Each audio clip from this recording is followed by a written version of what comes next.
Okay, Darren, thanks for your time again. Let's start with Scott's updated statement. Necessity, he says, about grants and funding at this level. I mean, that's obviously something that you would echo.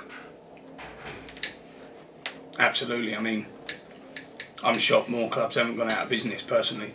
I mean, when we started the season, I think we all thought that, lots and lots of clubs, dozens of clubs would go out of business. And to see that hasn't been realised yet is obviously great news, but it can only be lived through with support. So, there was a big question mark over the funding streams in the first batch of grants and how they were allocated. I thought that could have probably been managed a bit more logically, but we need this support. We need this support, and Scott's been great with it. Absolutely. On the pitch, it's great to get one over on your old rivals, of course, isn't it? What sort of confidence boost can that give players when you beat your old rivals? Well, I remember before the first game. I think we'd run a couple of games before we played them the first time this year. But I get really nervous before these games. I get really apprehensive. I understand and have, especially Torquay, and when I was at Stevenage with Luton, I do understand the importance of derbies. I do understand about the people, really wanting that moment, that sort of that local pride, and it makes me quite apprehensive. And I actually said that in my team talk on Tuesday night. I said I'm quite apprehensive about tonight.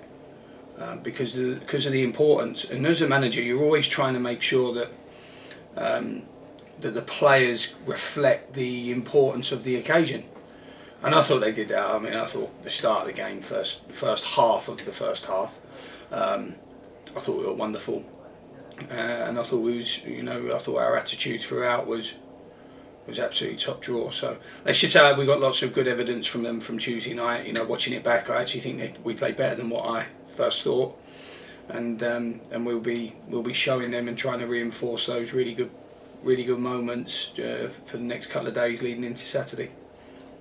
Yeah, and looking at the table now, do you look at it as 7 points off the playoffs, isn't it? Do you dare look at that this early now? Is that something you're prepared to look at right now, or are you just more focused on game by game? No, absolutely. I mean, I'm a bit of a weird one with league tables and fixtures. I only ever really know one, maybe two games ahead, and even last year, never looked at the league table. So I've never been one for that, really. I've always been quite detailed and observant on the process that leads to the win and why we won, how we got there. But no, league tables are not really for me. I didn't know that we were 7 points off. I never knew that, but we could be 10 points off Saturday. So I think it's just important that we carry on, keep attacking these games. We keep trying to teach and develop these players in a way. I think it's so important that the senior players are given the right recovery physically, because I've never known Saturday, Tuesday like this before. It's been like the Christmas period in February. I think there's so many things to consider. So I think we know where we want to be come the end of May. I think we all know that, and where we'd like to be. And I think until that last weekend, then I'll just concentrate on the next one. Sorry, I'm boring. That's okay, you're allowed. Reece Murphy, hat-trick, of course. I mean, it's a good time for him, and you must be pleased to see your striker coming in some good form at a crucial part of the season. Yeah, absolutely. I think people have asked me lots of questions about why now, why is Reece in form now, what are we doing, what's he doing. Personally, in my opinion, and I said this today to Scott, I said Ruben's been a huge addition in other players, and I think that recruitment does, because when I look at the spike that we got when Dagenham came back and his character, it's a huge spike, and the spike that we've got since Ruben's been at the football club, it's another big spike. And these players are driving standards up all the time, which means Quigley has to come in knowing that he's got to fight for his shirt. Murphy's had to fight for his shirt. It's not been an easy ride for Murph. I've not really, I've not been one to dwell on the past and his performances previously. He's got to perform here and now, and that's the only way I ever work, because I'm not really fussed who plays as long as Yeovil win, and that will always be my intention. So if it's Quigley and Dagenham, brilliant, good for you. You deserve it. If it's Reed and Quigley or Murphy and Dagenham, I'm not fussed. I'm really not fussed. This is not a battle of egos. This is how can we get Yeovil winning games more often than not. Yeah, and Dagenham and Redbridge are next up. What sort of a game are you expecting? Tough. They're just all tough. We're the amount of energy we're expending through games at the moment is very high, and we've got to get ourselves into a position where we can expend that same commitment and energy and desire again. They're always tough. Every game is just it's so hard to win football matches. People think it's like, why don't you pass it out the back? Why don't you kick it into the front man? Why don't you just cross it in the box? If only, eh? If only. So it's hard. It's hard to win football matches at any level, and in the National League, it's a lot of winning is about human desire and dedication and determination. It's a lot about those human qualities, because games are so competitive, so tough, very very quick, so tight. Very rarely do you see a National League game where the game has its sting taken out of it. It's normally very very spiky throughout, or that might just be us and our horrendous disciplinary record that everyone keeps reminding me of. So I only had 2 bookings in 2 games. You're not going to ask me about that, are you? But no, that's boring, that one. But so I think that all of them are good. All of them are tough games. They've got some good players. I think they were one of the teams. I think when you asked me back at the beginning of the season, who did I think were favourites? I think I might have said Dagenham might have been up there because of the early recruitment they did. I think that might have been one of them. Them, Stockport, Notts County. I think it might have been in there. So they heavily recruited early, which is a bit of a blessing for a manager in that moment. But I know Darrell's had lots and lots of injuries, so it's been a bit stop-start. But there's some good players there. Some players I've worked with before. Some players obviously that we've seen a lot hit here in the last 20 months. And tough games, very tough games. Yeah, and 2 yellow cards means there's always room for improvement. Hey, that's quite good, that. Say it again, you did. Look, Darren, thanks for your time. Appreciate Thanks, mate. Top man. Me now, I think, isn't it? All right, Aid. Yeah, I'm good, mate. How are you? Yeah, not bad, thank you. Not bad. Jolly good. Well, because you do realise now that you can do anything now. You can walk on the water. You can do whatever you want. You've beaten Weymouth twice. Yeah. So how do you feel about that? Because the supporters are absolutely over the moon about it. I can't. You don't want to stress it too much where it becomes where you almost kind of impart anxiety on players, especially younger ones. But it was a huge part of my team talk. I remember Terry did the team talk on the away game. With his connection and knowing a little bit more about the history and the feeling between the 2 clubs. So Terry did the team talk first game, but I wanted to be honest and almost show a little bit of vulnerability to the players Tuesday and say, these games do worry me. It's okay to be worried about these games, but what you got to do, you got to fight and you got to make sure you really put your heart and soul into it and block, make tackles, win headers, do all of the things that are really kind of swell human pride. So I thought they were great, and they're good.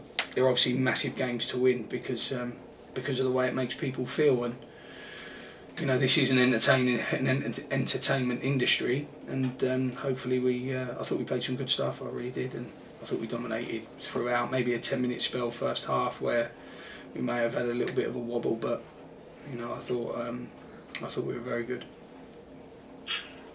Bearing in mind, you did win, and you won convincingly. But Weymouth, the last time you played them, when you played them down there, they were sort of poor. They were a lot stronger this time, weren't they?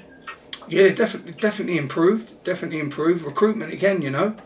The recruitment is everything for the manager. I mean, if you think it's coaching that solves every problem, it's not. It solves some problems, of course, but you know, a lot of it is recruitment and getting your recruitment right.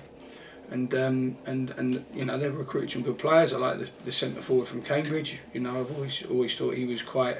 You know, I thought he was effective.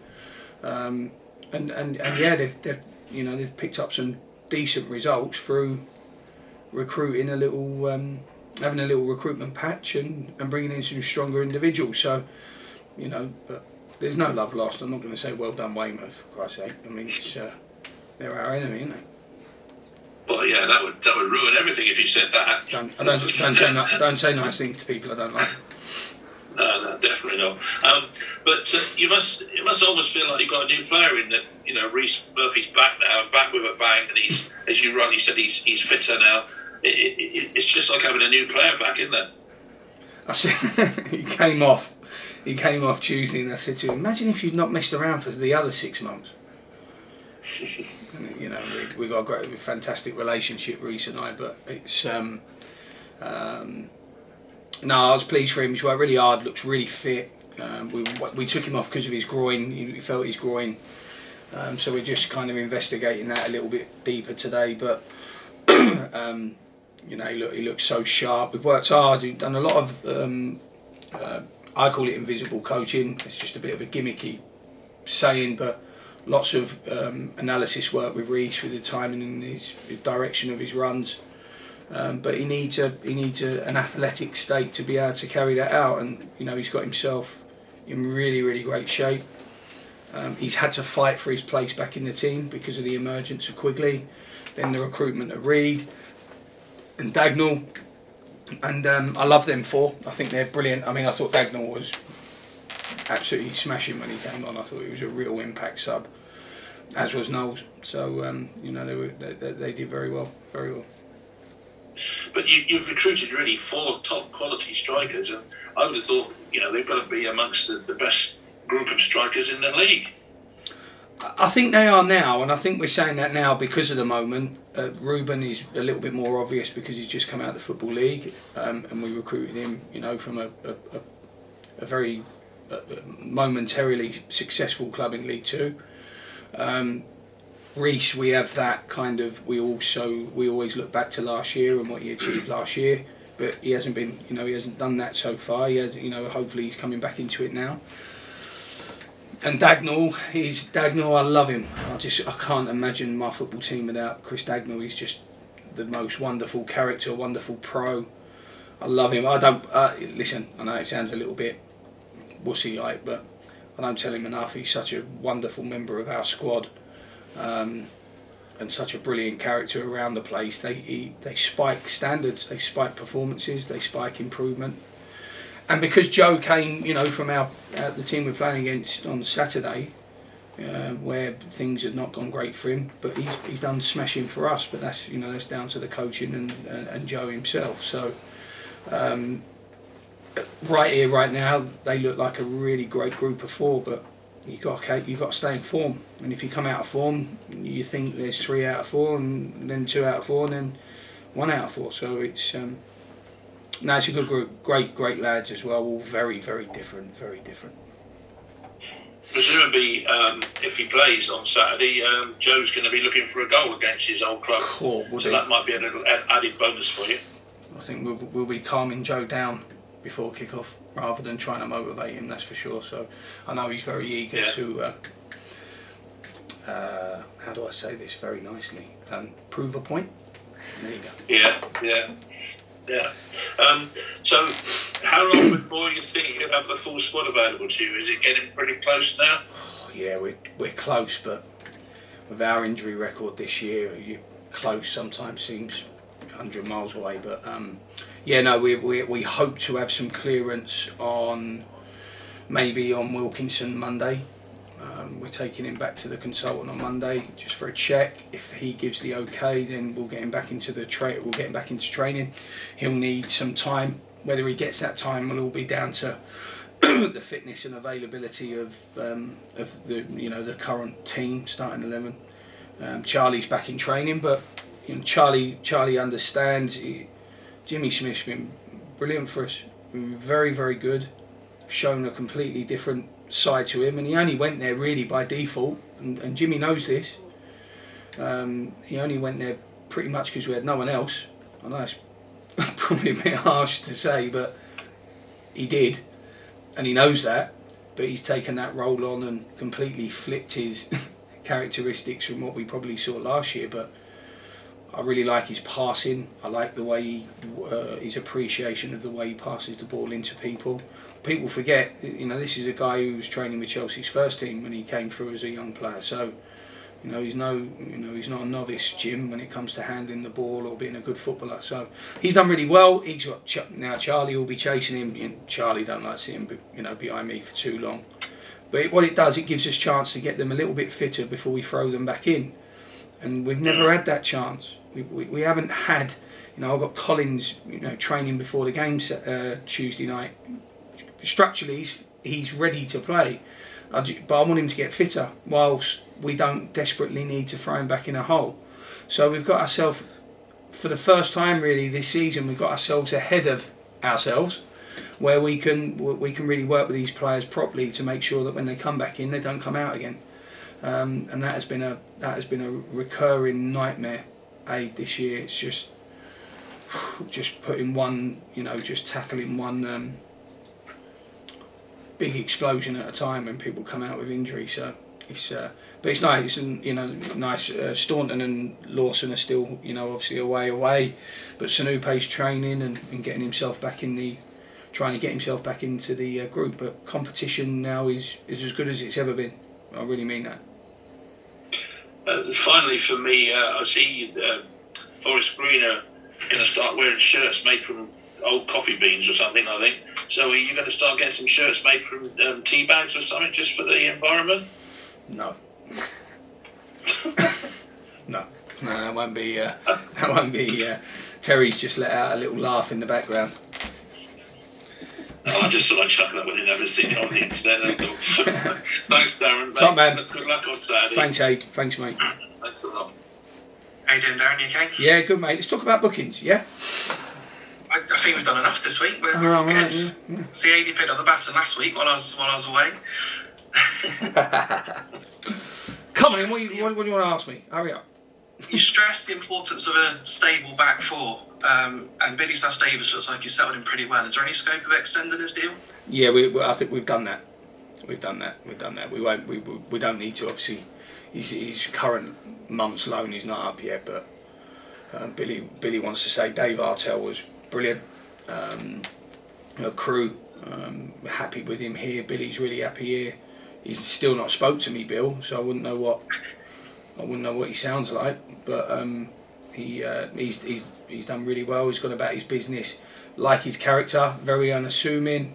And I actually think he's improved, Max, because not by him being better or Hunt being worse or anything, but just by the fact that Hunt has had to take on that role and responsibility of communicating more, and that'll improve Max, for the long term. So no, they've done really well.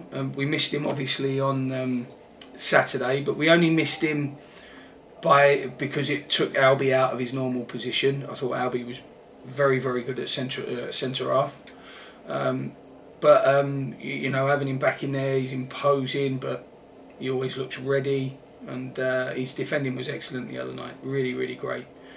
We're really pleased to have him, and again, it allows us to, it allows competition for places. 4 proper centre forwards. We've seen what that competition's done. 4 proper centre halves. We'll see. We'll get a spike from that, and it gives us chance to get Collins super fit, like when he joined, and Wilkinson the time he needs before he can be reintegrated into the team. So, no, he's been brilliant, Bill. Really, really great.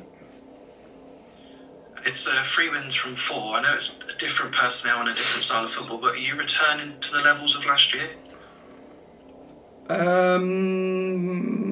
Well, in terms of wins, we are. I mean, if it's 3 wins in 4, then didn't really think about it like that. It feels like we lost Saturday, won Tuesday. That's the only way I really think about it. But we are getting there, and what I liked about us Tuesday is that we are starting to play better football, and it's starting to quicken up the football. I think Albie's chance first half highlighted that. Some really good 1 and 2 touch play, fast, forward, aggressive running. So yeah, we're probably getting there, but it's going to take time. And Terry and I call this season snakes and ladders, because we feel like when we climb one ladder, we roll the dice wrong one week and we slip all the way back down the table again. So I don't think we can get too carried away, but I do like some of the options we're giving each other now. Dickinson, especially on his side with Nerfield, was a nice balance there between young and old, slow and fast. But we're starting to get there. We are starting to get there. But it all works around a really good goalkeeper and forwards in form. And if you get forwards in form and a really good goalkeeper, it's an awful lot easier.